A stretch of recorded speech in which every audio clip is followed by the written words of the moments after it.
첫 번째 사람으로 지음을 받았던 아담과 하와는 태어나서 보니까 엄청난 에덴 동산의 환경 속에 살게 됩니다. 아담과 하와가 아무것도 하지 않았습니다. 가만히 있었는데 그 좋은 에덴이 펼쳐집니다. 이것을 보고 하나님의 은혜라고 말할 수 있습니다.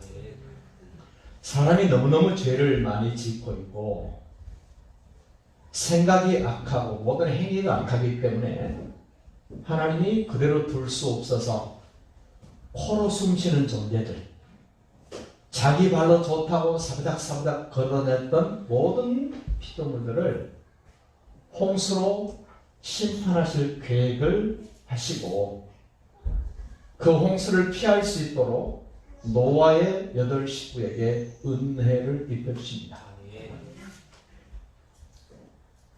여지껏 비 한 방울 오지 않은 세상 속에서 노아는 배를 만들기 시작을 합니다. 사람들이 뭘 봅니다? 그거 뭐 하려고 만드는데? 그러자 하나님이 은혜를 입은 노아는 자신있게 당당하게 말합니다.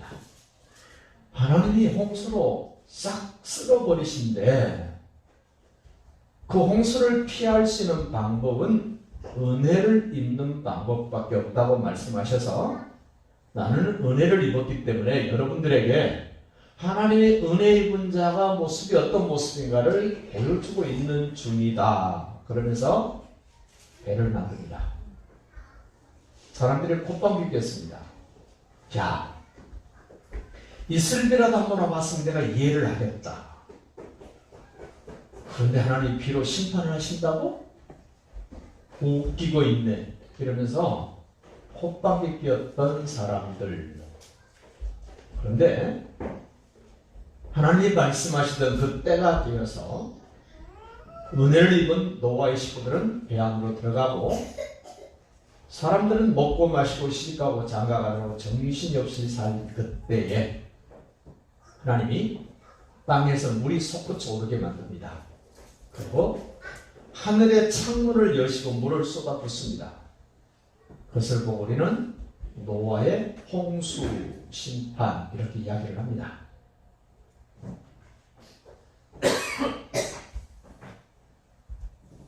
준비하지 않았지만 하나님 계획대로 심판을 진행하십니다. 2차 대전 때 미국에서 경고를 합니다. 일본 정부를 향하여 경고를 합니다. 이 방송을 듣고 24시간 안에 히로시마를 떠나십시오. 20km 밖으로 떠나십시오. 그리고 비행기에서 전단지를 뿌립니다. 삐라를 뿌립니다. 받아봤습니다.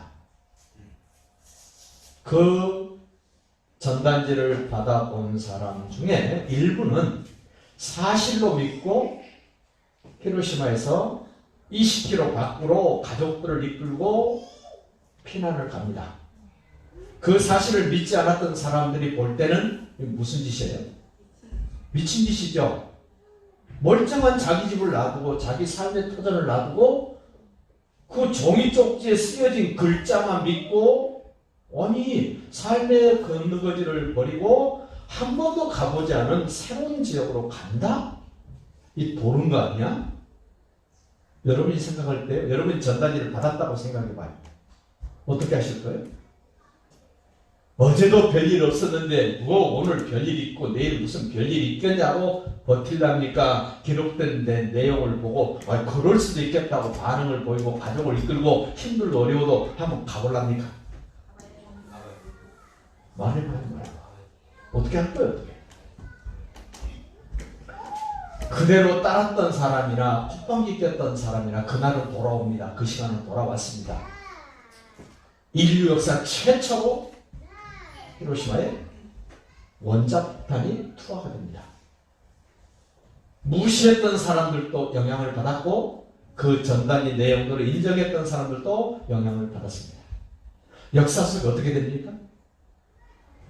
2차 대전이 종식될 수밖에 없는 엄청난 사건이었습니다. 종이 쪽지에 써있는 글자 하나였는데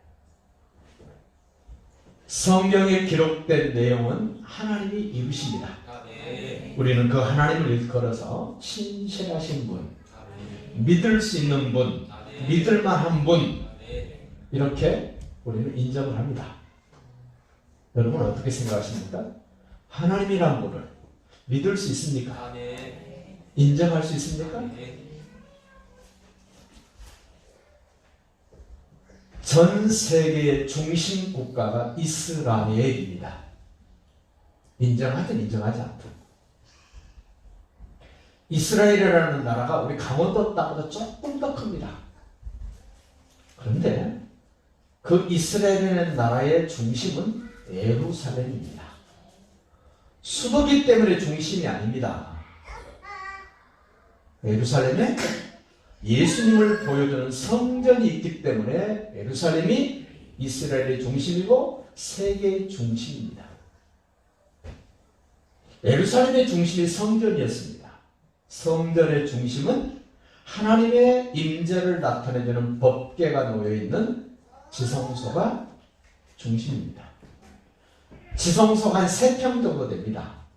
그 3평 중에도 하나님의 시온소라고 말하는 천사가 이렇게 날개를 들이우고 그 두 천사의 날개가 덮여지는 뚜껑, 법궤를 덮는 뚜껑, 거기에 1년에 한 번 7월 10일이 되면 대제사장이 염소의 피를 받아서 그에 쏟아붓습니다.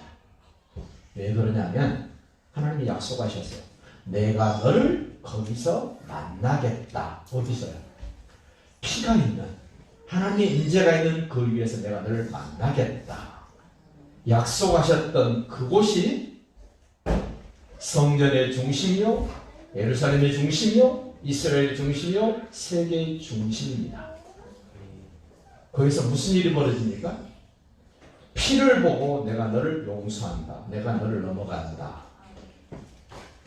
그 모든 것들을 상징했던 것들이 뭐였냐면 예수님이었습니다. 여인의 후손으로 만류간에 이 땅에 오신 예수님을 그림자로 희미하게 보여줬던 사건 내용들이었습니다. 하나님이 여인의 후손을 보내셨다고 약속하신 그대로 2000년 전에 2019년 전에 좀 더 정확하게 말씀드리면 2019년 전에 약속하신 대로 예수님을 이 땅에 보내신 날 첫 번째 성탄을 맞이하게 됩니다. 그 성탄을 맞이하기 전 6개월째 되던 날에 하나님이 천사를 보내세요. 여러분 천사도 종류가 여러 가지가 있습니다. 가장 좋은 기쁨의 소식을 전해주는 천사를 일컬어서 가브르엘이에요. 또 히브리말 할 수 있죠. 뭐라고요? 가브리엘. 이스라엘도 안 갔는데 히브리말도 안 배웠는데 모국어처럼 할 수 있습니다. 가브리엘이 어떤 천사라고요? 아주 멋지고 좋은 소식. 그 소식을 들으면 미소가 머금어지고 그 소식을 들으면 얼굴이 펴지고 그 소식을 들으면 때로는 눈물도 찔끔하고 하는 기쁨의 소식을 전해주는 천사를 일컬어서 가브리엘 천사예요. 하나님의 아들인 예수 그리스도를 경험할 사람들에게 하나님 은혜를 입히십니다. 하나님은 모든 일을 은혜로 시작하십니다. 하나님의 은혜를 입고 하나님의 아들이신 예수 그리스도와 함께 해야 될 사람이 사는 동네를 오늘 성경은 가르쳐 줍니다. 어디라 그럽니까? 유대 땅 베들레헴. 우리로 말하면 부천쯤 될까요? 아니 부천보다 더 외진 곳일 수 있어요. 도해지에서 상당히 멀리 떨어진 그때 당시 한 20호 정도 모여 사는 자만한 산동네. 거기에 우주를 만드시고 천지를 만드신 하나님이신 예수님이 초라하디 초라한 말구육간에 태어나시는 장소. 그리고 거기에 누가 살고 있습니까? 마리아라는 사람이 살고 있다는 사실을 하나님이 아시고 천사를 보내세요. 우리는 2019년 대한민국 경기도 부천에 살고 있고 어디 살죠? 공포에 살고 계시죠. 어디에 사시죠? 부천. 어디에 사세요? 안양에 사시고. 저기 집사님 어디 사세요? 공포. 공포에 어디에 오시나요? 집사님 어디 사세요? 의왕?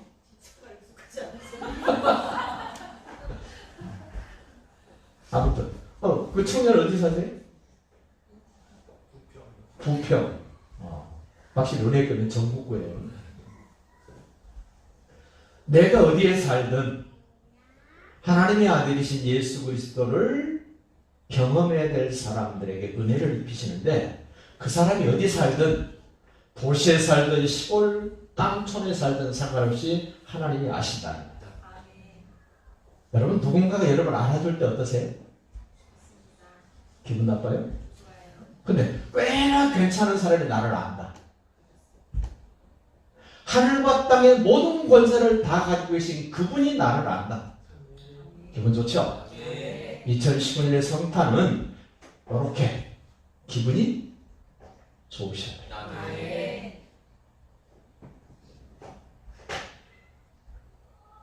하나님은 은혜를 입고 하나님의 사람으로 쓰여져야 될 사람들의 뿌리를 근본을 아세요.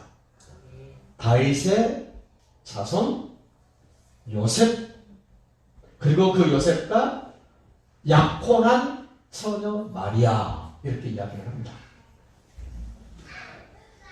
하나님의 아들 예수 그리스도와 함께 해야 될 사람들의 근거지를, 그 근본을 아시는 하나님.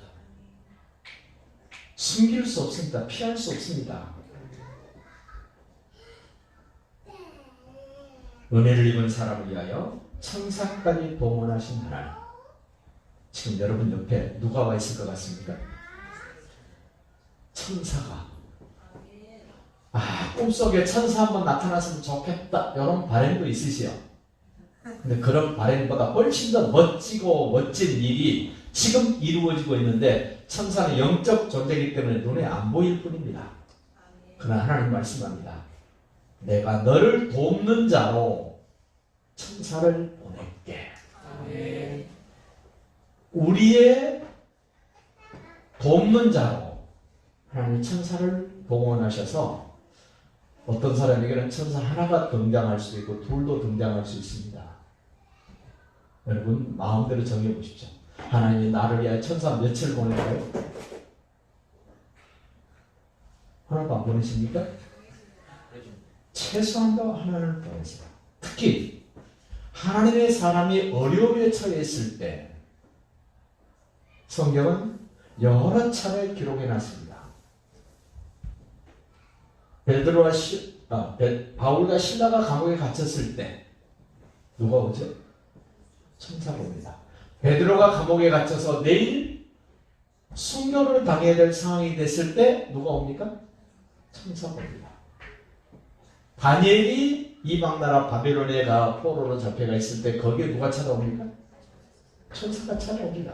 이처럼 하나님의 사람을 위하여 하나님은 보이지 않는 영적 존재를 하나님 호출해서 딱 지정해서 너 그 사람에게 가서 그 사람의 위급한 상황을 네가 피하도록 만들고 그 사람이 할 수 없는 일들을 네가 뒤로 넘기고 내 사람들이 앞으로 마음껏 바른박질하여 일할 수 있도록 길을 열어주고 문을 열어주고 새로운 분위기를 만들도록 누구를 보내세요? 천사를 보내신다는 이 사실을 아시기를 부탁해요. 아시죠?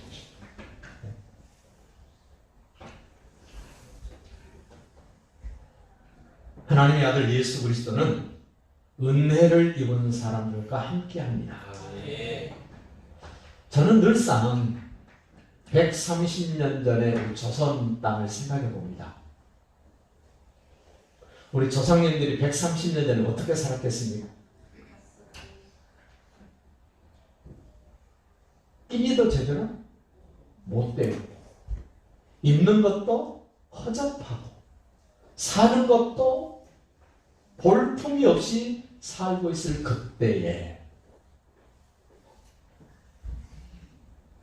저 미국에서, 영국에서, 캐나다에서 최고로 엘리트 그룹이었던 의사들을 하나님이 감동시키셔서 이름도 몰라요, 성도 모르는 저 동방의 자만한 조선이라는 나라로 가도록 하나님이 보내세요. 그때 한번 호롱불이라도 제대로 켰을까요? 이 호롱불에 얽힌 에피소드가 있어요. 아버지가 학교를 못 다녔습니다. 아들을 초등학교에 보냈습니다. 한글을 배워서 책을 읽습니다. 그 아버지가 그 아들이 너무 자랑스러워서 동네 사랑방에 가서 자랑을 합니다. 우리 아들이 학교를 갔다 와서는 글을 읽는데 초롱불하고 있더라는 거예요. 뭐를요? 옛날 등잔불, 그 사기로 만들어진 조그만한 등잔, 그게 늘 파란 글씨로 써있는 게 있어서 석자가. 뭔지 아세요? 불조심하고 써 있었어요. 그런데 초등학교 가서 글씨를 똑똑하게 잘 배웠다고 아들을 자랑하는데 그 아들이 그거를 보고 읽었는데 뭐라고 읽었다고요? 촉고지 아니면 등잔불 이렇게 읽었다는 거예요. 근데 써있기는 불조심이라고 써있는 거예요. 그러니까 아버지도 모르고 하나도 모르는 거예요. 그럼에도 불구하고 자랑하고 싶은 자식. 하나님도 저와 여러분을 얼마나 자랑하고 싶으신지. 여러분도 여러분의 새끼들을 자랑하고 싶잖아요. 네. 자랑하고 싶죠? 네? 목사도 얼빠진 목사가 돼가지고 우리 교회 성도들 어디 가면 자랑하고 싶어가지고. 집사님 그거 알아요?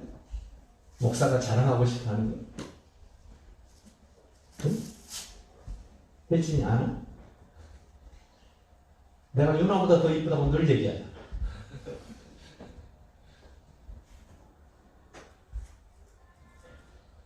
그 130년 전에 조선 땅에 왔던 그 멋진 사람들이 한국에 온 지, 조선 땅에 온 지 며칠 되지 않아서 남편이 풍토병으로 죽습니다. 근데 만삭이에요. 자기 고국으로 돌아갑니다. 안 올 줄 알았습니다. 그런데 아이를 출산하고 그 아이를 데리고 조선 땅을 다시 찾아옵니다. 웬일입니까? 그 아들이 초등학교 들어가기 전에 아버지를 따라서 이 땅에서 조선 땅에 죽습니다. 그 아들을 묻습니다. 양아지에다가. 그리고 얼마 있다가 자기도 양아지에 묻힙니다. 어떻게 이런 일을 할 수 있습니까? 하나님의 은혜를 통하여 하나님의 아들이신 예수 그리스도를 경험했기 때문에 가능했습니다.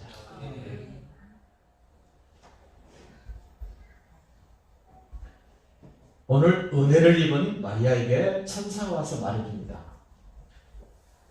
하나님의 은혜를 입은 자여 평안할지어다.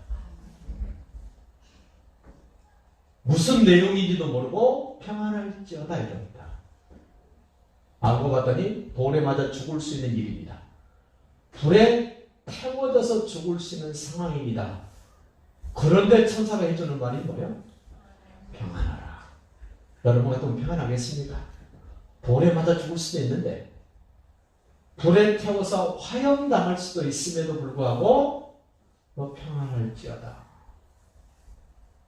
도저히 평안할 수 없음에도 불구하고 하나님의 은혜 때문에 평안할 수 있습니다. 앞으로 여러분과 제가 살아야 될 대한민국의 삶은 녹록하지 않습니다. 불안할 일 많습니다. 걱정스러운 일, 염려할 일 태산입니다. 그럴지라도 예수 그리스도를 모시고 살면서 하나님의 은혜를 입은 사람들의 특징이 하나 있는데 평안입니다. 걱정 끝. 평안하십시오. 김정은이가 미사일을 쏘든 아베가 현해탄을 건너오든 트럼프가 트럼프를 물든 우리는 뭐만 하면 돼요? 평안하면 돼요.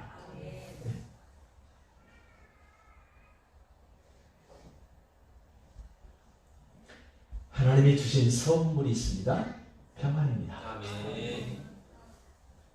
내가 너희에게 주는 평안은 세상에서 주는 평안과 같지 않다. 세상의 평안은요, 돈이 좀 통장에 쌓여 있으면 평안할 수 있습니다. 건강은 평안할 수 있습니다. 자녀가 잘 되면 평안할 수 있고, 사업이 잘 되면 여러 가지 조건이 있습니다. 그런데 정말 어떤 상황이 되면 평안이 없어집니다. 어제도 제가 아는 지인이 문자가 왔습니다. 어머니가 별세하셨다고. 88세. 그저께 저녁에 짜장면 시켜달라 그래서 짜장면 배달해서 엄마하고 같이 먹었는데 짜장면 잘 먹고 잘 주무세요 하고 빠이빠이 인사하고 왔는데 웬일입니까? 3시간도 안 지났는데 돌아가셨다. 어떨까요? 마음이? 걱정이 무너지죠? 짜장면 잡수시면서 잘 주무시라 그러고 내일 다시 올게 하고 인사하고 왔는데 그것이 마지막이 됐다. 그래서 제가 가서 그랬습니다. 어머니를 마지막 너는 흙에서 와서 흙으로 돌아가라는 명령을 준행할 그 하간 예배 때 절대로 슬픔이나 괴로움이나 고통이나 아픔을 심지 말고, 제가 늘 장례 예배 때마다 말씀드리죠. 소망을 심고 믿음을 심고 사랑을 심으십시오. 그래야 다음에 산소에 왔을 때 심었던 것이 싹이 튀어서 열매가 될 거 아니에요. 무슨 열매? 사랑의 열매가 풍성히 거두어지고 소망의 열매가 거두어지고 믿음의 열매가 거두어지는 산소라면 한 달에 한 번 가든 일주일에 한 번 가든 무슨 문제가 되겠습니까? 그러나 슬픔을 심고 고통을 심고 아픔을 심고 슬픈 것을 심었다면 그 산소에 갈 때마다 뭘 거둘까요? 슬픔, 괴로움, 고통, 서글픔. 오늘 말씀 들은 여러분은 누군가를 하나님 나라로 보내주고 육신은 땅으로 돌아가는 그런 장례 절차를 진행하실 때 꼭 기억하십시오. 사랑을 심고 소망을 심고 믿음을 심으셔서 그 산소에 갈 때마다 그 사랑과 소망과 믿음의 열매가 거두어지는 기쁨이 있는 그런 일들이 되시기를 바랍니다. 오늘 성경은 놀라지 말라고 말합니다. 여러분, 처녀가 임신했는데 어떻게 안 놀랍니까? 딸이 임신했다 그래도 놀랬죠? 네? 안 했어요? 어머니한테 가서 물어봐요. 며느리가 임신하다 그럴 때 놀랬어요? 안 놀랬어요? 물어봐. 둘째 가졌다 그럴 때 어떨까? 그럼 셋째를 가져요. 넘어지죠? 여러분, 처녀가 임신했다는 말을 들을 때 얼마나 황당하겠습니까? 얼마나 당황스럽겠습니까? 그럴 일이 없겠지만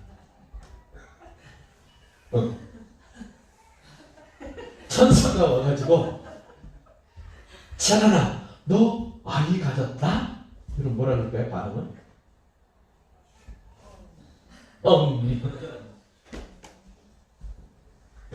지금도 그러는데 2000년 전에 처녀가 임신했다?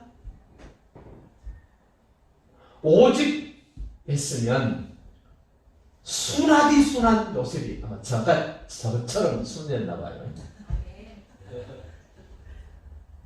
약혼한 요셉이 자기 부인 될 마리아가 임신했다는 사실을 알고 성경은 말합니다.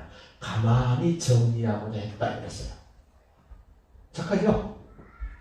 한마디만 하면 지금 돌에 맞아 죽을 판인데 그거를 감춰주기 위해서 야, 너하고 나하고 없었던 것으로 정리하자 그런 거예요. 착하죠?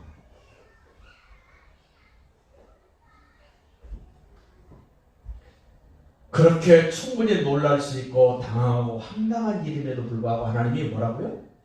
놀라지 마. 여러분 2020년대 아니 그 이후에 우리가 세상을 살아가면서 당황하고 황당하고 황급하고 놀랄 일들이 많이 생길 때 하나님의 은혜를 내가 입었다면 놀라지 마셔야 돼요. 오히려 기뻐하고 기뻐하시기를 바랍니다. 그리고 이 은혜를 입은 마리아에게 하나님의 말씀이 주어집니다. 아들을 낳는다? 이름을 예수라 해라. 여러분도 한번 보십시오. 아이가 태어나기 전에 요즘은 예명을 지쳐. 태명. 네? 뭐라고 지었어요? 네? 삐약이. 그럼 셋째를 낳는다고 생각합니다. 예명. 좋아. 딸 낳고 싶구나. 딸 낳고 싶구나. 좋아. 그 집사님도 만약에 셋째를 낳았다면 태명을 뭐라 그럴까요? 이 예배 끝나기 전에 대답해야 돼요. 태어나기도 전에 본명을 지어줍니다. 여러분 유명한 장명가에 가서 이름 지으면 잘 살까요? 꽤 비싸게 주더만요. 이름 짓는 데도. 그런데 가장 탁월하시고 전지전능하신 하나님이 이름을 지어주셨어. 그 이름이 뭐예요? 예수. 그 이름을 해석해 줬습니다. 예수라는 이름은 자기 백성을 저희 죄에서 구원하실 분, 자기 백성만 저희 죄에서 구원하시는 분. 하나님의 백성 아닌 사람도 많습니다. 지금 세계 75억의 인구가 살고 있습니다. 그런데 예수를 그리스도라고 믿는 사람은 약 12억밖에 안 된답니다. 12억. 굉장히 많은 사람이 예수님을 믿을 것 같은데 그렇지 않다는 겁니다. 자기 백성을 저희 죄에서 구원하신 분 예수. 여러분은 누구 백성입니까? 자기 백성을 저희 죄에서 구원한다는 말은 그분은 왕이시라는 얘기입니다. 나는 그분을 왕으로 인정합니다. 나는 그분을 주인으로 인정합니다. 나는 당신의 백성이요. 나는 당신의 종입니다. 라고 고백할 줄 아는 사람들만 저희 죄에서 구원하시는 분 예수. 이 예수님의 이름이 믿어지시기를 바랍니다. 이 예수님의 이름이 확신되어지시기를 바랍니다. 마지막으로 한 가지만 더 말씀드리겠습니다. 하나님의 아들 예수 그리스도의 은혜를 입으면 결단하게 됩니다. 마리아가 돌에 맞아 죽을 수도 있고 불에 태워서 죽을 수도 있음에도 불구하고 하나님의 은혜를 입고 자기 백성을 저희 죄에서 구원할 역사의 수레바퀴를 바르게 돌릴 수 있는 그 예수 그리스도가 나의 몸에서 잉태되고 자라고 출산되어진다는 사실을 알고는 결단을 합니다. 멋진 결단을 합니다. 자신을 위해서 결단을 합니다. 자기 집안을 위해서 결단을 합니다. 자기 민족을 위해서 결단을 하고 전 세계를 위해서 오고 오는 세대를 위해서 하나님의 나라를 위해서 결단을 합니다. 이 결단하기 전에 마리아가 묻습니다. 어떤 일인데요? 여러분도 궁금하면 못 참죠? 근데 요즘 사람들은 궁금해도 잘 참아. 그렇죠? 궁금하면 물어보시면 돼요. 예수님의 교육 방법 중에 하나가 뭐냐면 자꾸 질문하는 거예요. 전에 누구죠? 그 장로님, 연세대 교수였던 황수관 맞나요? 그 장로님이 얼마나 대한민국에 웃음을 많이 주고 갔습니까? 그렇게 빨리 가실 줄 몰랐어요. 그분이 말씀하는 것 가운데 이렇게 하면 추울 때인가 봐요. 까치가 등장할 때. 아버지가 연세가 많으셔서 아들에게 물어보는 거예요. 유리창 밖에 앉아있는 까치를 보고 아들에게 물어요. 얘야, 저 새가 무슨 새냐? 아버지 까치요. 이런 거예요. 한 2분쯤 있다가 또 물어보는 거예요. 아버지가. 얘야, 저 새가 무슨 새냐? 까치요. 또 한 5분쯤 있다가 또 물어봐요. 얘야, 저 새가 뭐냐? 까치라니까요. 까치라기는 그죠? 그 얘기를 듣고 아버지가 섭섭한 마음이 들어서 당신 방에 들어가서 오래된 일기장을 꺼내가지고 옵니다. 아들에게 읽어줍니다. 태어난 지 얼마 안 된 주원이 될 때쯤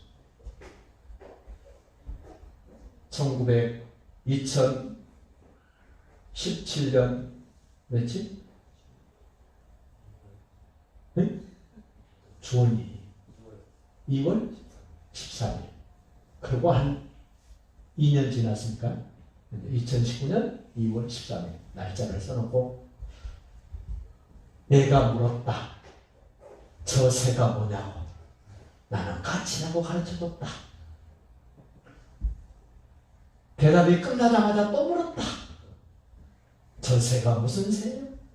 까치라고 일러줬다. 또 물었다. 저 새가 뭐예요? 까치라고 또 기분 좋게 일러줬다. 10번, 20번을 물어도 내 마음은 기쁘고 너무 좋았다. 수십 번을 대답해줬다. 그런데 나는 너무 기뻤다. 이렇게 써놓은 거예요. 여러분, 부모와 자식의 차이가 뭐예요? 부모는 자식이 물어보면 물어볼수록 기분이 좋은데 자식들은 부모가 뭘 물어보면 3번을 못 참고 성질 내고 꼬라지 내고 별짓 다 해. 응?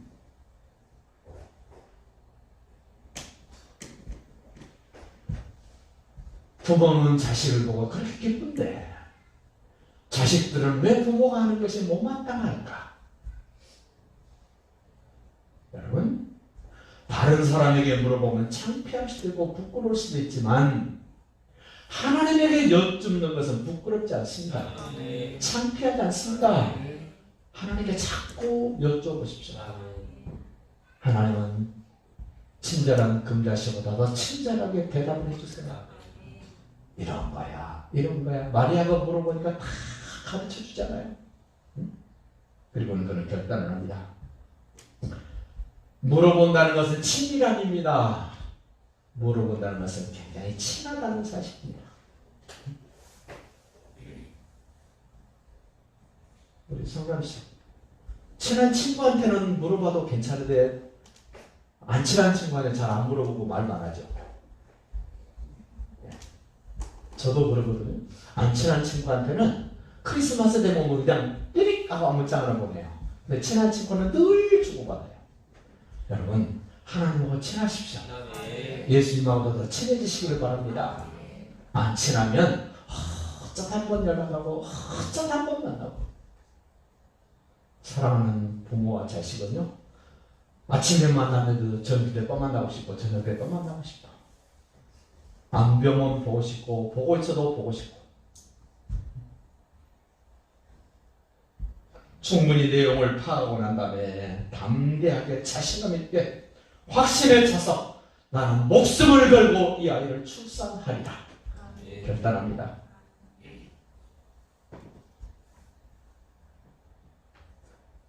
이 차 대전 때 전투에 참여했던 사람이 두 다리를 잃었습니다. 그 그들을 기념하기 위하여 왕이, 대통령이 그 병사들을 다 초청을 해서 잔치를 베풉니다. 그들의 목에 훈장을 걸어줍니다. 그 대통령이 두 다리를 잃은 병사 앞에 와서 질문을 합니다. 얼마나 힘들고 고통스럽습니까? 참 대단하십니다. 대통령이 그렇게 말을 하니까 그 용사 두 다리가 없으니까 일어서는 아니라도 하잖아요. 그 수금이랑사 말을 합니다.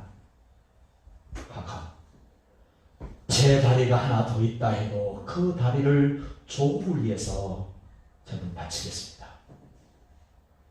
두 다리가 없는데 제가 다리가 하나 더 있다 해도 저는 기꺼이 이 다리를 조국을 위해서, 나라를 위해서 저는 바치겠습니다.